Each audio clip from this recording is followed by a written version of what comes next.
Israel में एक अकाल पड़ गया। एलीमेलेक, नाओमी और उनके पुत्र भोजन की खोज में मोआब को गए। एलीमेलेक मर गया।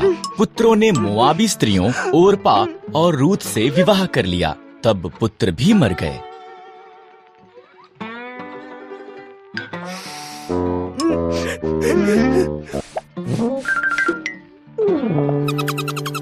तीनों स्त्रियों के पास पति नहीं थे। जब इज़राइल में अकाल समाप्त हो गया, नाओमी ने घर जाने का फैसला किया। मोआब में ही रहो, उसने अपनी बहुओं से कहा, ये तुम्हारा घर है। ओरपा वहीं रही, पर रूथ ने कहा, जहाँ भी आप जाओ मैं जाऊंगी। आपके लोग मेरे लोग होंगे, आपका परमेश्वर मेरा परमेश्वर होगा। रूथ और नाओमी इकट्ठे वापस इज़राइल को गईं।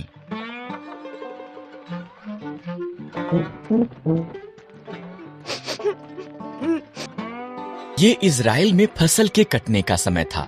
नाओमी ने रूथ से कहा कि वो जाकर खेत में काटने वालों के पीछे फसल को बीन ले। खेत एलीमेलेक के संबंधी बोअज का था। बोअज रूथ के पास आया।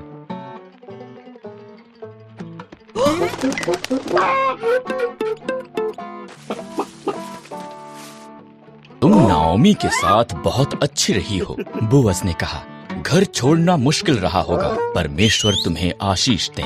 उसने रूथ को भोजन दिया और अपने जवानों को उसकी देखरेख करने को कहा।